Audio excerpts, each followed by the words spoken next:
melaksanakan itu nggak bisa. Lempet. Iya, kalau sekarang adik pakai purposive sampling tahu. Ya, kalau menanyakan tentang evaluasi kompetensi keguruan, jangan nanya ke guru yang lain. Tanyanya adalah ke supervisor atau kepala sekolah. Atau mungkin yang lebih tinggi lagi penilik sekolah, karena beliau membawa data-data dari seluruh, bahkan kepala sekolahnya juga dibawa. Ya, bisa itu. Tanya di situ. Nah, rancangan pertanyaannya pun adik buat. Nah, di situ adik ini buat pedoman wawancara. Belum? Buat. Sudah. Ini kayak dulu nggak buat saya kan. Nah, sekarang sudah buat. Karena pas ini terakhir, pas mau daftar itu Ibu Praba ngechat, udah buat pedoman wawancara. Belum Ibu, kan gitu saya. Buat, Pas itu. Nay. Ya buat. Oh kan sama kan? Oh, sama lagi kan? Saya suruh aja sama lagi kan? Sama. Bahkan saya bimbingan pertama ke Ibu Praba, Bapak. Kan ada pedoman wawancaranya. Habis itu ibunya gini, Pak Ferdinando saja dulu, saya stres lihat proposal kamu. Iya, saya juga langsung berkerut potensi gini, langsung berkerut kan wajah saya lihat baru waktu membaca pertama kali langsung berkerut ini saya. Mempicu alisnya ini. Ini seperti ini. Kaget. Ya, kayak ngirim Jendi. Semangat Cayu. Oke. Dah, saran saya nanti sama Bu Praba, apalagi Bu Praba yang ngomong kayak begitu, pakai satu Sekolah. ya, sekolah. Alasannya adalah satu itu saja sudah bisa mengukur tentang potensi apa yang tersurat di dalam pendidikan agama Hindu dan Budi Pekerti, ya, dalam mengkaji tentang multikultur, pendidikan multikultur. Nah, kenapa begitu? Karena ini terus yang kedua, kalau kamu ngambil SD 1 Toge, ya, yang kedua kamu ngomong karena di antara SD yang lain, SD 1 Toge yang sudah multi etnik, saya tanya beneran, ada nggak yang agama Islam di sana? Agama Islam ada. Ada. Agama Kristen ada. Ada ya. Nanti saya ngomong kayak begitu tiba-tiba saya ada agama. Ada kan saya ngajar. Ada ya. Ya. Nah, Kelas di 4 tempat-tempat yang lain belum tentu ada, Pak. Kok kamu tahu? Iya, Pak, saya sudah keliling. Kalau Bapak nggak percaya, ayo Bapak keliling sama-sama yuk. Oh, tantang yuk, cek pasti sing nyak yuk gitu. Padahal ada gitu, tapi sing nyak yuk pasti. Nah, liunan ngubuh demenan ngubuh kuluk ya. Oke, nah itu alasan yang pertama ya. Alasan yang pertama adalah apa tadi? Tadi barusan tadi kan saya dua alasan saya tadi bilang. Alasan yang kedua. Alasan yang pertama yang apa pertama. tadi? Ngesap. Alasan yang kedua tadi itu karena multi etnik ya. Alasan yang pertama karena dengan satu tempat itu sudah mampu menakar. Ingetan tuh, sudah mampu menakar. Dan sakin ya. Ya, sudah mampu menakar apa? Menakar itu potensi apa yang dimiliki oleh pendidikan agama Hindu dalam menakar pendidikan multikultural. Yang kedua, di SD 1 Tojo itu paling representatif paling tepat digunakan di situ karena apa? Karena banyak siswanya ternyata sudah multi etnik. Ya, di sana ada yang agama Islam, Pak.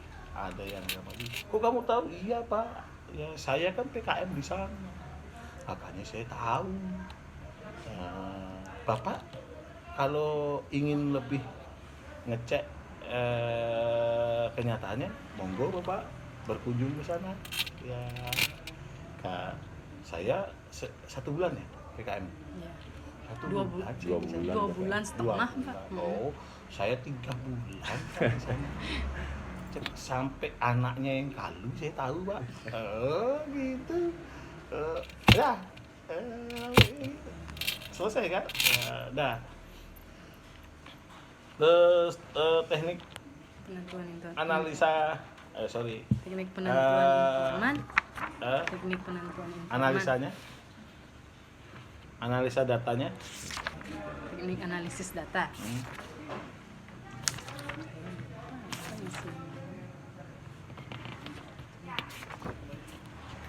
Kualitatif, deskriptif ada Data. berapa? Yang data reduksi, Yang pertama reduksi dulu. ya. Oke. Ya, itu yang kebanyakan yang salah diambil. Bu Praba mungkin paham. Yang pertama pasti kamu reduksi. Iya, reduksi data.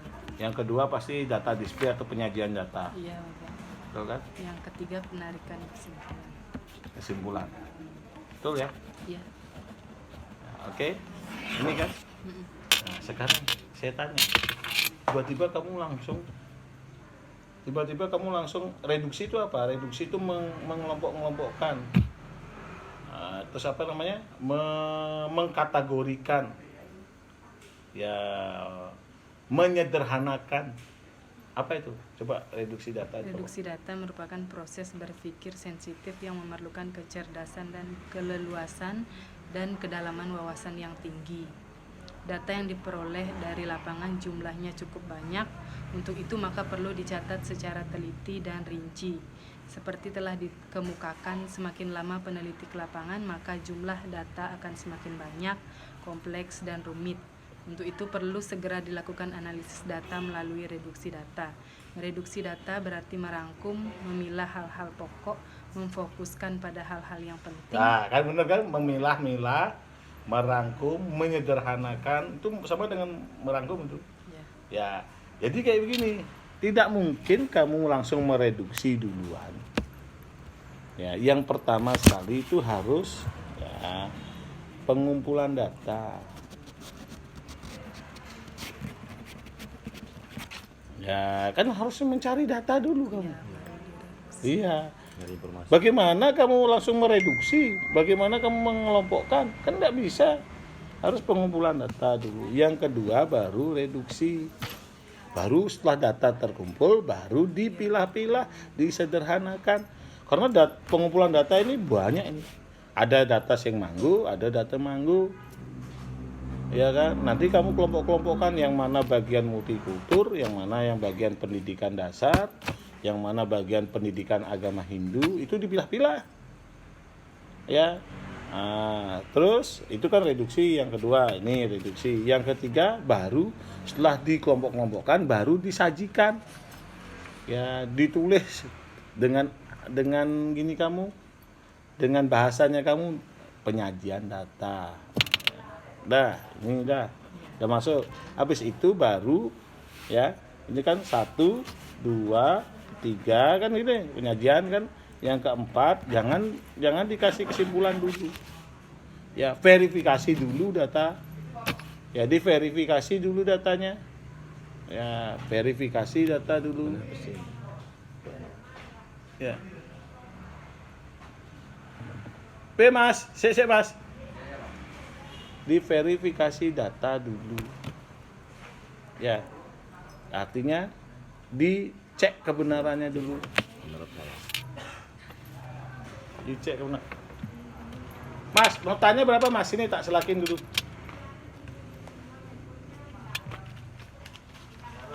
Ini Pak, tak bawakan katanya. Saya siapin. Yuk kok notanya sih piro sih? Taruh dulu, Pak.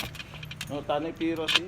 Iya, notanya belum ditanda. Yang kemarin kan sudah genep kecuali 50.000 apa berapa itu yang terakhir sekarang? 85. 85. Oh ya, itu dah. Pokoknya puluhan. Terus yang 3 ini sama yang ditempel nggak bener itu satu. Iya. Yang itu yang besar itu ganti kaca itu 3 loh, Pak. Soalnya Iya. kalau 2 nggak bisa. Yang mana? Yang besar, yang servisan yang besar. Ah, itu kemana barangnya? kan di atas. Oh di atas. Oh Karena- seneng atas enggak ono gini. Karena dia kalau ada filter, dia untuk dibongkar ke depan itu nggak bisa, dia harus dipecahin. Dipecahin. Ya, Intinya karena kan dua itu berapa? kayak Coba gini, ini.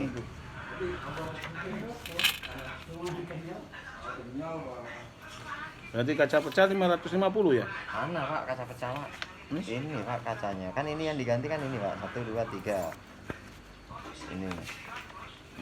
Oh 3. Iya, 40 45. Oh semua berarti dipecahin. 3 kan dua ganti, tapi kan yang kalau mau lepas yang pinggir kan nggak bisa dia. Berarti 3.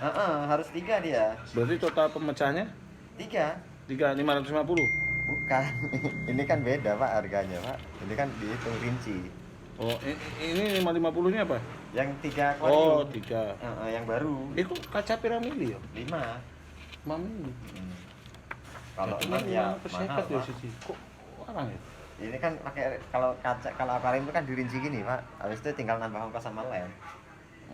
Kan ada Oh, ternyata larang ya? Iya kan ini kan ketambahan yang gini-gini 20 ukuran ini kan 24 kesininya kan gitu. Terus aku ngedolnya piro? Ya nggak sama mungkin apa 800 atau 900. Untung iki aku. Iki mau enggak mau kayak murah sih Cik, ya. Piro iki? Wah. Masya Ya Allah. kurangin 20.000 enggak apa-apa Pak. Kalau 20.000 kan udah 60.000 Pak. Ganti kaca Ya kan? kaca. Nanti ini apa nih ganti kaca silikon? Maksudnya lem. Iki nggak berhasil. Ganti iki kaca ganti. yang ukuran 20 Iki nggak berhasil, iki nggak berhasil. Yang mana? Plus silikon iki ya, sing itu. Ya. Itu bocor itu kabeh konco-konco. itu tak akan lem. Oh, gua itu langsung di. Ya. Ya wes aku percaya sama sampean. 2 juta. 1 juta.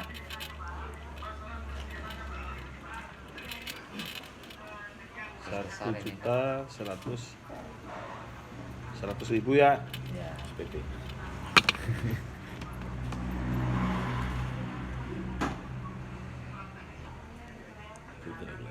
Ikan saya mati semua Pak. Kok bisa mati? Saya salah Pak. Kan biasanya saya kuras itu kan saya ambil seperempat airnya saya biarkan. Kemarin berhubung karena udah ditinggal mudik lama, saya angkat semua ikannya, saya taruh di air yang baru. Mabuk semua mati Pak. Yang kuat itu yang koi merah aja. Yang warna-warni itu habis Pak sama yang Ini panjang. nggak Pak. pakai ini, nggak apa-apa. Kan yang jelas itu ada tembusannya. Iya. Ini Ya. mau nyari ikan lagi ya ini. Mabuk ya. Sama akuariumnya di mana Pak? Akuariumnya yang warna hitam yang sebelah sana, yang di atas etalase itu. Oh. Ya, bilang yang bocor mana akuarium Cana yang bocor. Iya. Oke, matur nuwun ya. Terus sampai mana? Jadi sampai di verifikasi. Verifikasi data. Begitu disajikan, dicek dulu apakah benar apa enggak. Dari pakai triangulasi data. Ada pasti nyebut triangulasi itu ya. Ya, triangulasi data. Kenapa kok namanya triangulasi? Jangan dihafal. Tri itu 3. Angulasi itu sudut pandang. Di teknik validasi data kualitatif itu kan Ya mau pakai kualitatif, mau pakai yang lain. Triangulasi itu sistem, itu cara pandang. 3 cara pandang. Kan itu. Yang pertama dicek kebenarannya tentang subjeknya dulu. Subjek penelitian. Subjek penelitiannya datanya benar nggak, itu dari kepala sekolah. Asli nggak kepala sekolahnya itu kepala sekolah yang dituju. Ya, yang kedua adalah apa? Tadi ya gurunya, ya guru agama. Bener nggak guru agama itu apa abal-abal itu nanti jangan-jangan, ya kan? Nanti guru yang nyamar, nanti guru bahasa Bali nanti karena nggak ada ngerangkap jadi guru agama kan bisa saja, atau guru BK merangkap jadi guru agama kan nggak cocok. Ya, ya dicek dulu. Nah, subjeknya itu dicek, bener nggak siswa itu, ya bener nggak siswa yang di sana, ya berkompeten nggak dia ngomong tentang ini. Kelasnya kelas berapa kalau maunya gini? kalau maunya di SD aja, kata Pak Ferdinandus sih semua kelas. Terus kata Pak Ferdinandus ini, kata Ibu apa, pilih kelas 3 karena kelas 4 kurikulum merdeka, Jadinya pilih kelas 3 atau enggak kelas sebenarnya bisa, yang kelas bagus dua sih nggak kelas bisa. kelas 4 sih yang bagus sebenarnya kata Ya, ibunya yang ini. bagus kelas 4 Ya, karena ini udah ya masuk, udah. tapi kan kurikulumnya Merdeka. Ya, jadinya Ya, sebetulnya aduh. Multikultur itu aduh. Ya wes, apa. Dah, kelas 3 ya. Oke, kelas 3. Itu masuk, kalau semua kan nggak masuk akal. Kamu tanya anak SD, apa itu multikultur? Apa kelas itu? 1 tanya gitu. Bengong, kayak kebo mau balik gong nanti.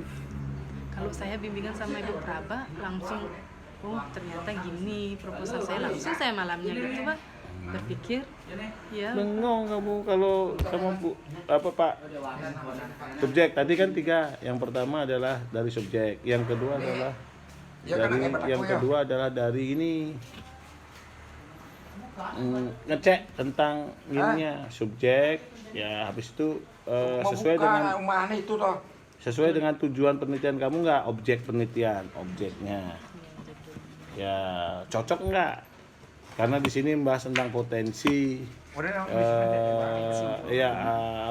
potensi pendidikan agama Hindu dalam kaitannya multikultur.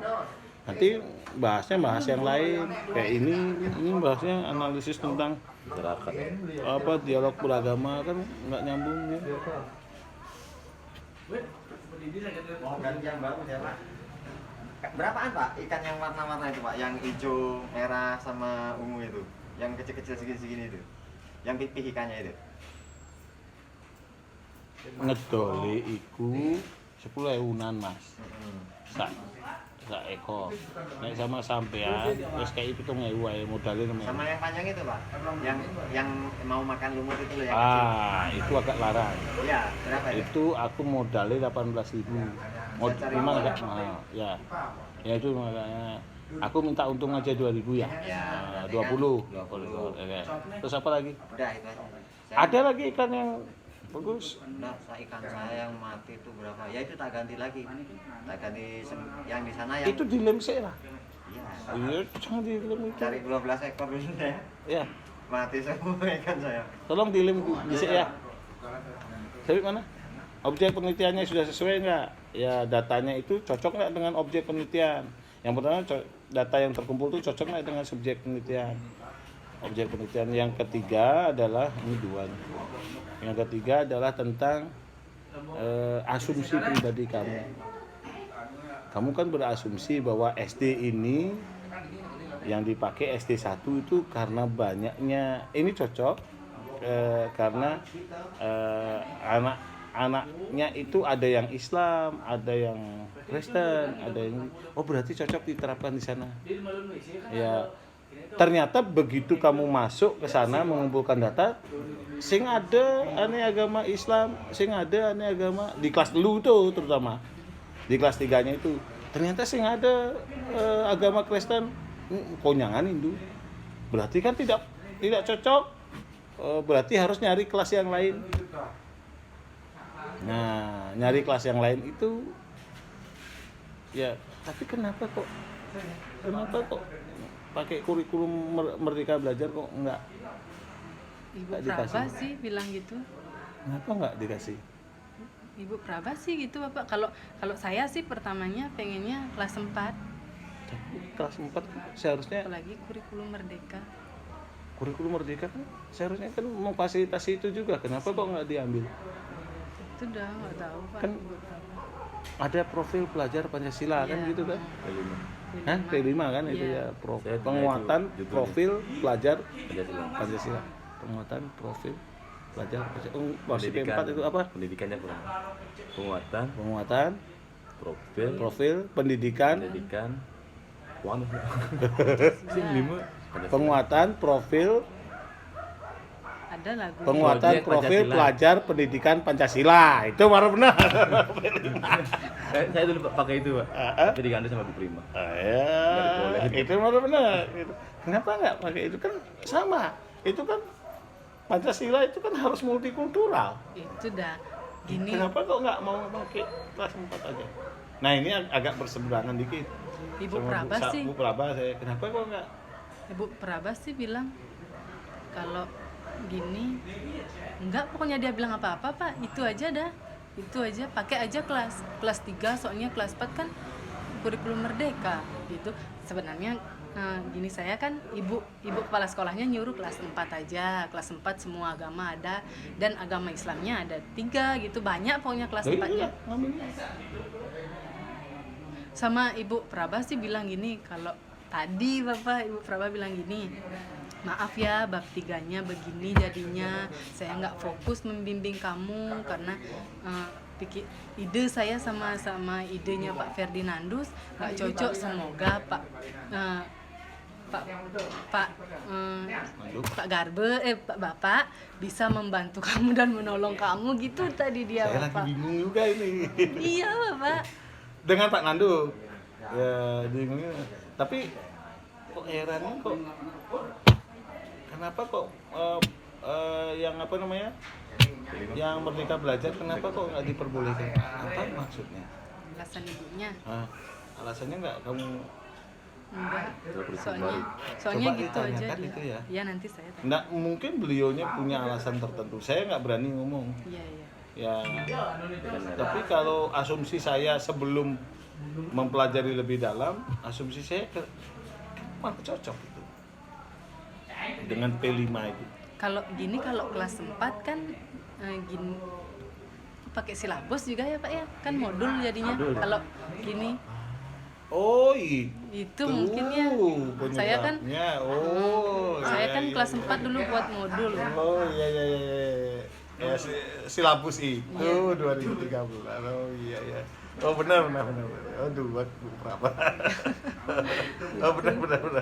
Ya karena di judul tuh kamu ngomong tentang silabus ya. Iya, di rumusan apa masalah judulnya itu pertama. tadi? Silabus ya. Rumusan masalah pertamanya Pak. Mana ya? Mana gini Pak? Oh, ini. Oh enggak. Rumusan masalah pertamanya Bapak. Iya berarti harus dirubah. Ini kan potensi mata pelajaran pendidikan agama Hindu dan Budi Pekerti dalam mengintegrasikan konten Pendidikan multikultur. kan. Yang pertama rumusannya adalah tentang Potensi silabus ya. silabus. Iya. Yang kedua, Kenapa kok nggak dirubah? Jangan ke silabus. Kenapa nggak materi? Materi mata pelajaran. agama Hindu?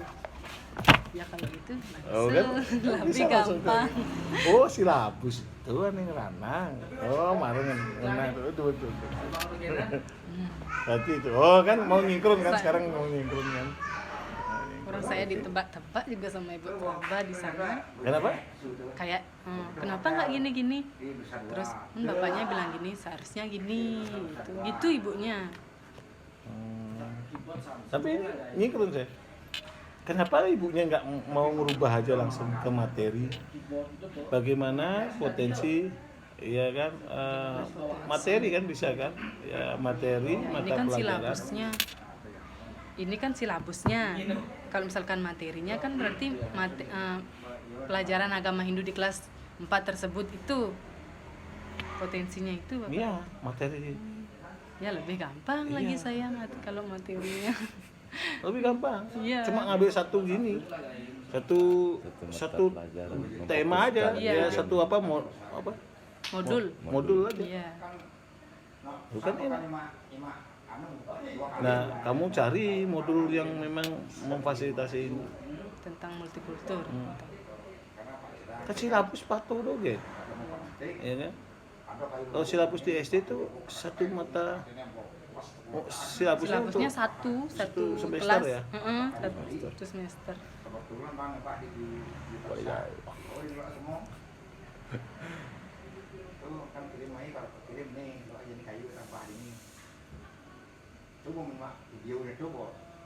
Silabusnya.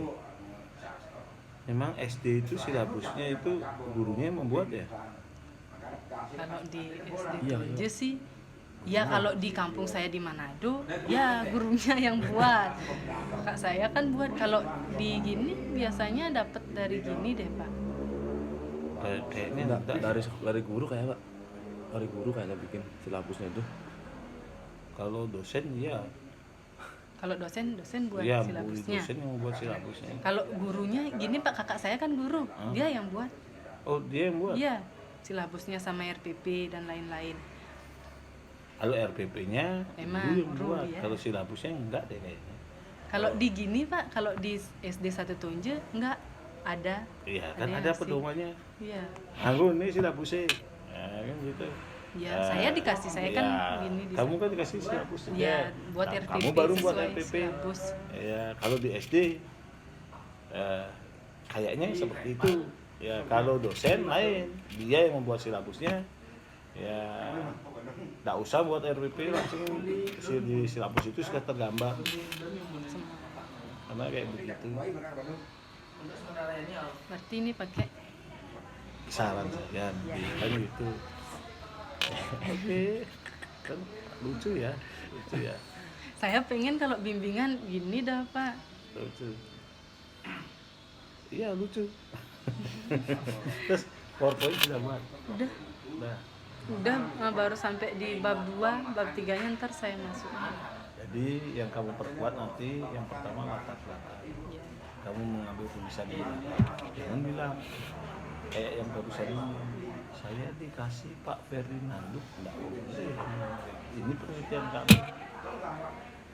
Penelitian kamu walaupun sarannya dari Pak Ferdinando, enggak boleh ngomong ini. Ini adalah saran dari Pak Ferdinando. Awalnya kayak begini, kan dari tadi kamu ngomongnya awalnya kayak begini Pak. Enggak boleh. Di ujian enggak boleh ngomong kayak begitu. Ya, karena Kan saya karena gini, ada ya, Bapak kita ini. sandiwara lah. Ya, walaupun saya sudah tahu alasannya karena Pak Nanduk. Oke. Ibu Prabas saya nggak bilang sudah ditebak-tebak. Sudah ditebak-tebak Iya, sendiri. karena gini Bapak, ada lagi mahasiswa tahun lalu katanya judulnya hampir sama saya. Baru gini dia. Baru ujian. Habis itu diginiin saya kan biasa sama ibu, kasihan ibu sama kamu nak gitu, ini kakak kelas kamu baru lo ujian judulnya gini gitu, karena dia jarang bimbingan sama ibunya juga, katanya nikah, katanya dia udah nikah, makanya saya terus asik.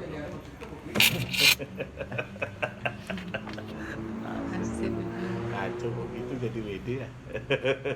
Pengennya dulu pas dia nggak ada kabar itu 2 minggu nggak ada kabar, Ganti. pengennya ganti kan. Pembimbing 1 susah dia. Iya. Karena pembimbing 1 kan Pembimbing satu. susah dia. Pembimbing satu. Oke.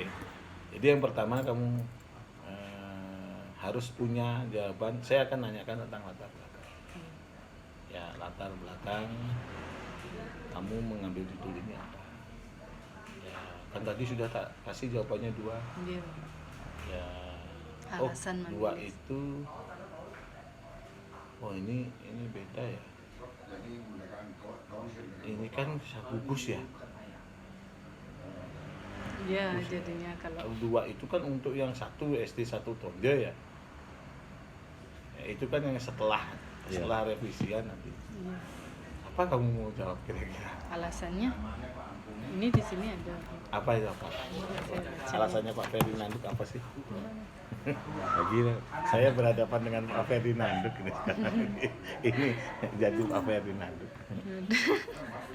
Alasan untuk melakukan penelitian berjudul potensi ini, ada beberapa alasan penelitian ini dilakukan pada sekolah dasar negeri, selanjutnya disingkat SDN di Desa Tonje sejauh pengamatan empiris peneliti. Pertama, letak geografis sekolah dasar di Desa Tonje merupakan daerah peralihan masyarakat perkotaan dan masyarakat perdesaan. Kedua, Desa Tonje merupakan pemukiman masyarakat urban yang beragama secara sosio dan ekonomi, sehingga turut membentuk warga sekolah dasar negeri yang beragam. Ketiga, lingkungan sosial sekolah yang beragam akan berpotensi menentukan respon guru mata pelajaran pendidikan agama Hindu dan budi pekerti untuk mengembangkan isi atau materi mata pelajaran pendidikan agama Hindu, baik di kelas maupun banget ya. Ibu Praba dengar alasan ini, dia bilang gini, ini S2 ini baru cocok ini. Umum banget. Nah, gini tesis baru cocok ini gitu sih. Terus pakai penelitian kuantitatif baru Ya, cocok ini gitu dia. Oke, nanti direhab di situ. Nah, gini Bapak, kan tadi saya bawa proposal ke rumahnya Ide Begawan. Apa juga? Itu Belum. lagi agak kacau. Baru tak telepon dia bilang mau siap-siap